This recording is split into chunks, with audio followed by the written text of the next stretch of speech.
Taking that breath in together, sensing the clarity of vision, the energy of our bodies. So we're going to continue our series this morning on cultivating our divine intuition, our inner wisdom, to be able to live our lives from a place of that intuitive insight. And we are going to continue with our physical intuition and our sensory pathways through our five senses, although we know we are engaging all of our intuitive mind, body, spirit all the time. So I like to do a little exercise, start us off with an exercise. So in a moment, I'm going to advance the slide and you will see a black screen, but upon a click, an image is embedded in that screen. And so what I'm going to do is ask you to, you can keep your eyes open because the screen is going to have, it's going to be blank. Or if you do better with intuitive insight by closing your eyes, by all means do so. I'm going to invite you to take those deep breaths in and out to the count of 4. And then I'm going to ask you to place one of your hands on your heart. And if you can, touch your screen. If not, just put your hand out as closely as you can. And just continue that heart breathing in and out to the count of 4, in and out.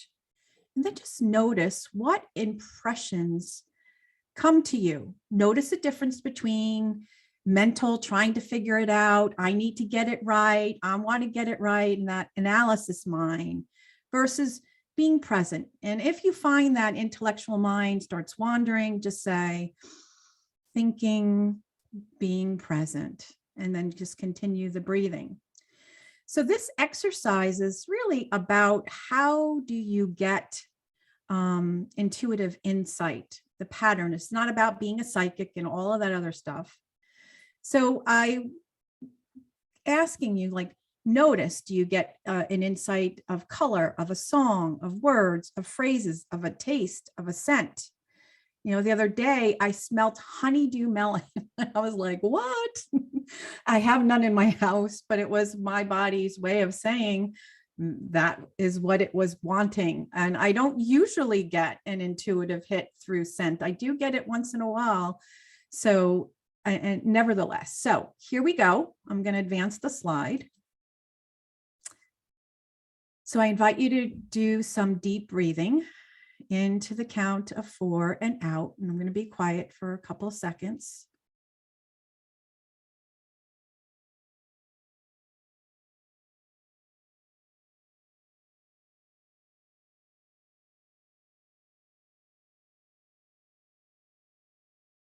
And now place one of your hands on your heart. And if it's okay to touch your screen, do that, or put your hand out as far as you can. And as you continue deep breathing, notice what first impressions you receive. Colors, words, phrases, songs, scents.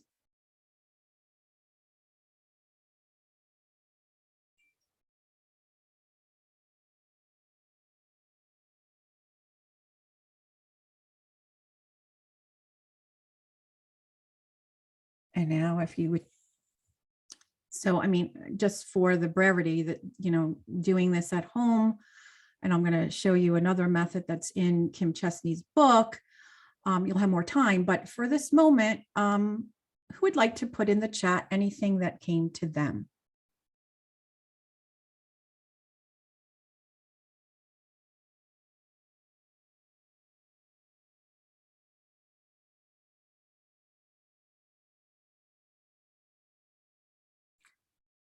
Strawberry, and then darkness and profound sadness. Okay. Blue, doves, peace, ocean, the color yellow, rolling green hills, and felt pulsation of the earth. All right. So the color purple and a song. Okay. So now I'm going to show the image. Now, again, this is not about you guessing the image. but see if anything that came to you in some way relates to this. So here we go. I have a couple more before I do that. A robot winking at me. Then I saw a movement into the future, brown color. Okay, so here we go. All right, so we're not going to do this literally. So does anybody see a connection to this money flowing? Again, it can be the symbol of prosperity. It could represent a need. It could represent how you experience abundance, right? We all experience, it's not just about the money. Again, so anybody see how this could possibly connect? Hearts. The color red. Oh, I have someone in the chat here. Just bear with me. Yes, awesome. So I just want to give an example. So maybe one of the things that is rich for me is having a home where my family can gather comfortably, where I can have guests in, and that to me is a richness of life. It's one of the ways I experience a richness of life. Now, I knew what this was. I'm just giving you an example. And if I looked at this, I can relate to that because abundance is having that space. Abundance and richness is how I feel when I am in that space. And also we know in having a home, it does require some income and a flow of money. So I'm just using that as that example. So I'm going to just see abundance is free flowing. Don't hold on too tightly. Okay, awesome. So there is another one. I just want to look at time, but I won't spend as much in the chat, but I'm gonna do it again because, well, I have my reason for it. I put it in here, but I also, so I'm gonna do it, but I'm gonna ask us to save the chat for a fellowship if you can. All right, so here we go. So again, we're getting ready. You guys know the drill. So here we go. Begin that deep inhalation and exhalation.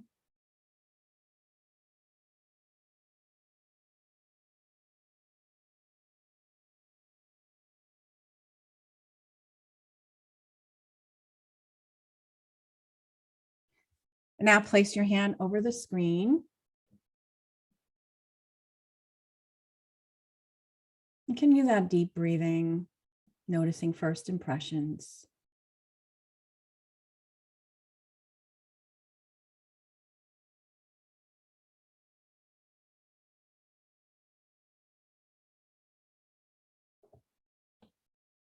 All right, I'm going to show it to you.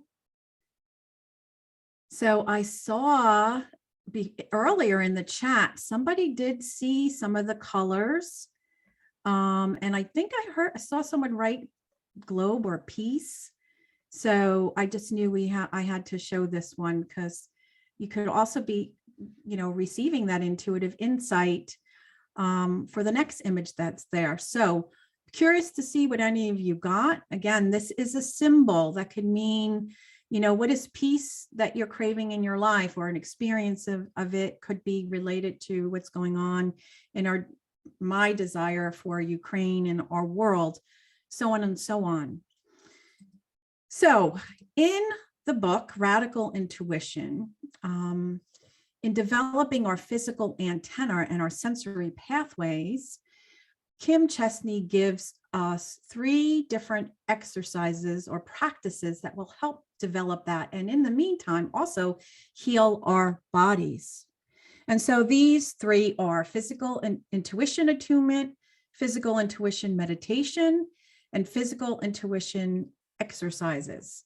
So we backed into this with number 3. I did a form of, I used my creative energy to come up with something that we can do via the computer.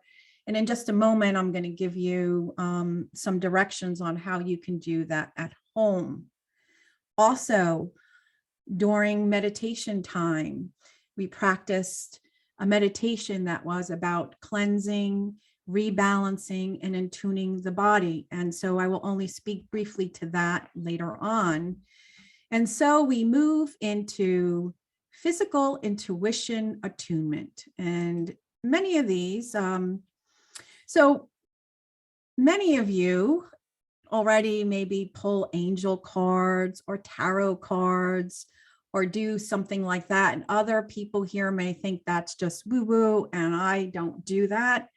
But nevertheless, this is a call to practice your intuition, learning how you receive intuitive insight. Again, is it through song, through phrases, through color, through sense, so on and so on.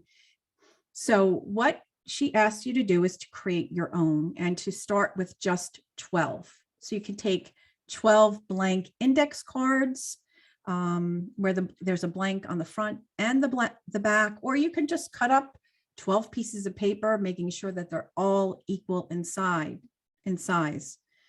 And then you could just write like one word that's here, or you can draw images on all of them. Or if you're not too great in the drawing department like me, you can go get some stickers and put those on your cards or pieces of paper. Now, what it is suggested is to pick words or images, so on, or phrases that are significant to you. Like for me, relationships and family is significant to me. If you love, nature, maybe you're going to write, maybe you're going to have words about nature, the beach, the park, or pictures of nature. If you like birds, maybe you're going to have 12 pieces of paper or cards with different birds on them and different colors. Okay, so then once you have your created 12 cards or pieces of paper, you're going to fold them either in half or in quarters. And you are to fold them so you don't get to see a peek at anything, a hint of color, a hint of a word or a letter. Then you throw them in a basket or a bowl or a hat, mix them up. And then you do what we did before, that heart centering breathing in and out for a little bit. And then you pick one out. This time you're going to hold it between your palms. And I even invite you to put it in front as you hold it in your palms, put it in front of your heart and to breathe for a while. And then begin to get impressions and open it up and notice any connections, and then record in your diary. Having an intuitive diary is important. Like Donna noticing the signals of the rash, can write significantly what that meant for her. But as you're doing this exercise, you write what happens, and eventually you're going to notice some patterns of how you get your intuitive hits. And I just want to remind you that this exercise is not about you guessing, because now you know what's on the cards, and then you put them in. It's like, oh, it's the card. I bet you I'm going to pick the cardinal. It's not about guessing, being right, being wonderful because you're so psychic. That's not what this is about.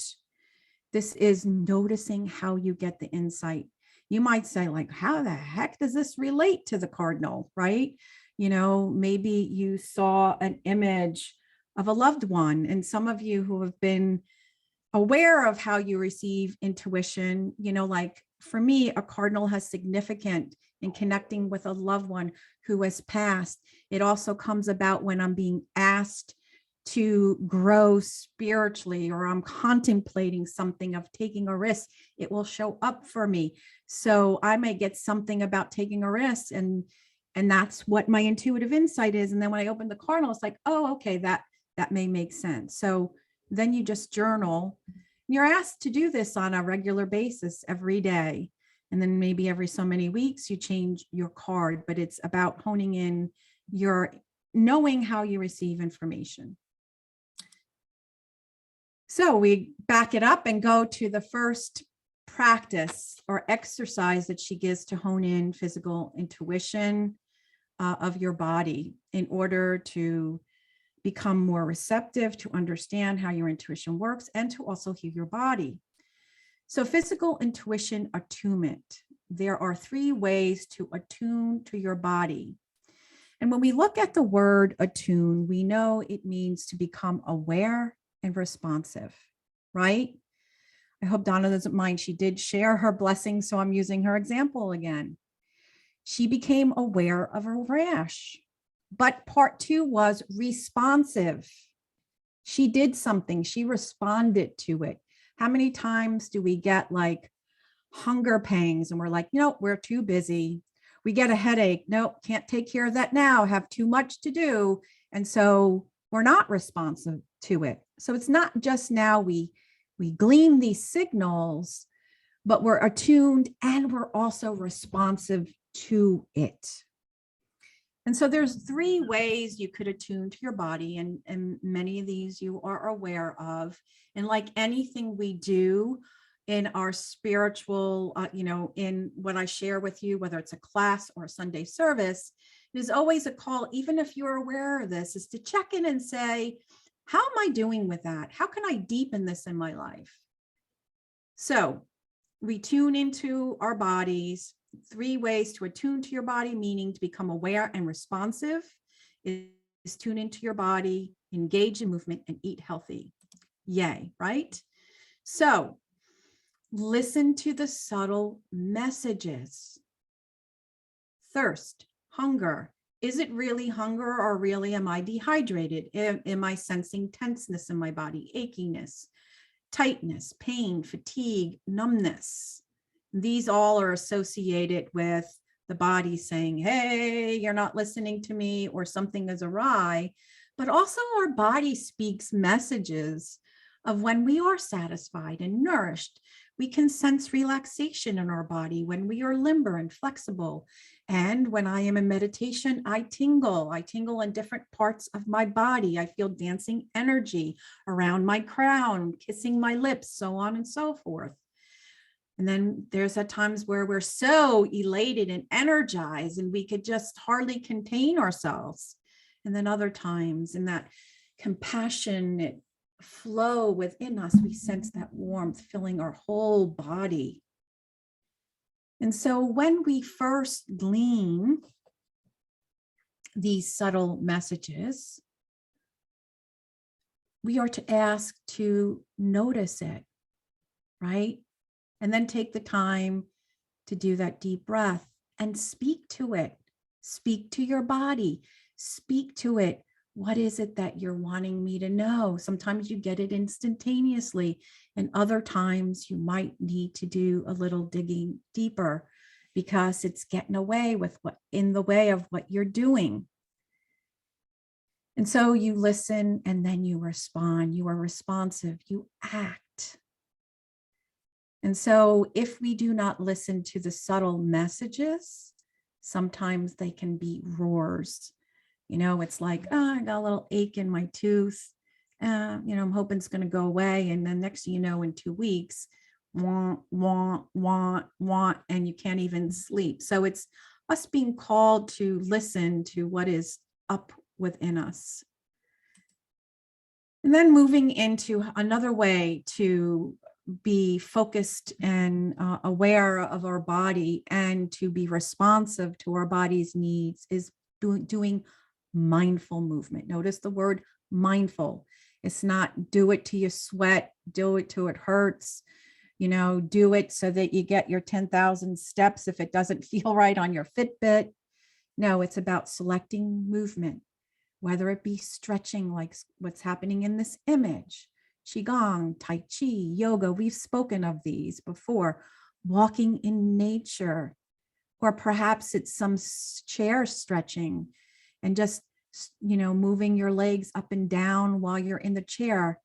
Because when you select a movement, it has to resonate with your body, improve your sense of well-being, invite you to flow with the rhythm of your body, right? Picking something that is too intense actually brings you more into a state of more tenseness, of more fatigue, of more pain. So it's really important to tune in and to do it. And something that when you're done, not only later on in the day, but the next day you are energized. And it doesn't mean you're not going to feel a little soreness, but I'm not talking about the soreness where you're walking, where it's hard to walk or move around. And as you're doing it, you're sensing what is alive. You're blessing your body as you do it. You're being mindful instead of looking at your phone, texting somebody, so on and so on. And then eat healthy, right? We've gone over these. You guys know this. Picking foods that are high vibrational. There's a chart of food that you could look at that. Which one has the high vibrancies? Select foods that actually nourish and vitalize your body. And then you're selecting foods that you know that your body needs. And it's not based on a fad, like you should eat, there's so many different diets out there or programs out there, but your body may not resonate with that, and your body may need different things at certain times. And that's where you're being called into, instead of following a fad or a protocol, you are listening to the intuitive voice within. And then as you do that, you begin to know the difference between crave eating and intuitive eating. So crave eating is, we can relate, I don't know, I can relate to that sometimes. I want it. I have to have it. I deserve it. I've been working so hard. Hey, I'm on vacation. Let's enjoy life. And that may all well be and true, right? But we're trying to distinguish the difference between crave eating and intuitive eating. So, and then we want something, because you love the taste in your mouth, you love the aroma of something. But crave eating is eating when we're not physically hungry. It may be emotional hunger. Maybe you're bored, you're lonely, you are so done with sitting here at the computer working, and you rather enjoy a sweet brownie instead. And it may not be something that you physically need. Like it's not something your body is desiring to keep it vibrant and healthy. Now, it doesn't mean that you don't ever eat chocolate or a brownie, but it's about now beginning to tune in. Intuitive eating, on the other hand, means that you are drawn to something. Like out of the blue, I get the scent of honeydew melon. So there's something about the purifying, the cleansingness, the sweetness of that. It wasn't something I was planning to buy or shop for. And it is a result of physical hunger. And it is a result of a physical need, right? And it is also listening to how much, because there are times where we do, right? We get that physical hunger. We know we are hungry. We haven't eaten for several hours. We're getting those hunger pains. But are we still remaining in that resonance of intuitive eating? Or are we going to grab the most convenient thing that is there and just eat it, even though it might not be something that is what we are being called to eat or something that will energize us? So, and it's always good to check in to see what is it that I am feeling in this moment, and ask, is this truly the physical hunger or the emotional hunger? And then the other things you can ask yourself. So you tune into your body, asking that question, am I truly physically hungry? Or is there something else up? I'm tired, I'm thirsty, I'm lonely, I am frustrated, I am annoyed, so on and so on. And then you ask, even bring it, will this nourish me? Will this vitalize me? Will this energize me or make me sluggish? Now, I love bagels, and there's healthy versions of bagels like pumpernickel or whole grain. But when I eat a bagel just like that for breakfast, I am tired. I am. For others, maybe that doesn't happen. So I know that's not a good way to start my day. So you start to notice how things are in your body. And then you stop when you're satisfied, even if it's 5 bites into it. Like, what? You mean there are starving children in Europe? That's what I was told as a kid. But like, when you're listening to your body, it's like, oh, I can eat that again later. So there's so much research out about that. And so if you want to move more from following a certain protocol to intuitive eating, there's lots of research out there. And one of them is intuitiveeating.org. So if that resonates with you, by all means, check it out. So chocolate. Lots of people love chocolate. So if we get this urge for chocolate, you can distinguish whether it is resonance, that your body is calling you to eat it because there's some nutrients in the dark chocolate that will help you with focusing, that will give you some energy and some minerals. Here's how you can distinguish. An example that she gives, and I'm just changing this up a little bit, is that this. So you're tired, you're feeling a little energy drain, you're not really frustrated or upset, you're just feeling that, your energy and your focus could be higher, and you get this hit to have some dark chocolate. And so you're like, okay, well, is this really, you take the time, is this really, an intuitive hit, or is this like a craving that I'm having?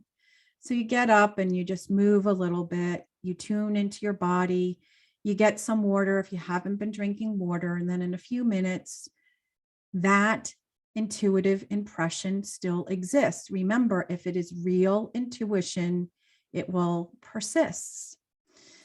And, checking through all of the other, and then you take a couple of little squares, not the entire bar. You wait 10 minutes and you notice, hey, I'm energized. The other hand, where it could be crave eating, is you've been working, you're frustrated, you're overwhelmed at that computer, you really don't want to be doing this anymore. And you're like, hey, a piece of chocolate will make me feel better. You may not even be saying those words, but you don't take the time to tune in. You don't take the time to move a little bit, or to take some water to see if it's a thirst, or to really go within. And then you eat it, and you eat the whole entire thing. And then you notice that you're sluggish, or you're full, and you really can't really focus at all. And then the second practice that I shared out of those three was doing daily meditations, at least 10 minutes, where you're engaging in clearing, purifying, unblocking, and rebalancing. You can just visualize, energy and light, and going through all the centers of your body. You can go to Insight Timer. Lots of you have that app. You can go to Gaia TV. There's so many places, YouTube, where you can get any of these types of meditation, or you could do your own. And making sure that it reconnects your body, that you are sensing that cleansing, and then the energizing and affirming that what you want to bring forth, or that you're claiming, to raising your vibration. And through all of it, again, having that intuitive diary, just again, what did you notice during your meditation? Did insights come? Did your body speak to you in any way? So on and so on. And so as we come to a close, I just summarize, right? There are 3 practices, and I'm sure there are many more, that will help develop your physical intuition, your sensory pathways. They are physical intuition attunement, physical intuition meditation, and physical intuition exercise. That's the note cards where you're practicing noticing how you receive intuitive insight. And we know that under physical intuition attunement, that there are three ways that you could become aware of your body and be responsive, to tune into the signals, the subtle messages, the loud messages, engage in mindful movement, and then to eat intuitively and healthy. And so as you take a deep breath in, like I said earlier, some of this may not be new, but what are you being called to engage in more fully? Just notice, take a moment.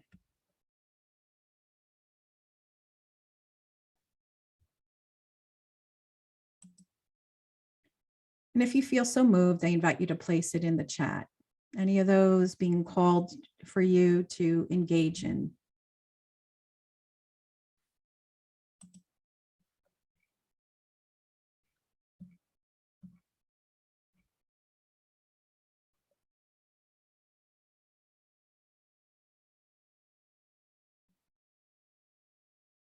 Healthy eating.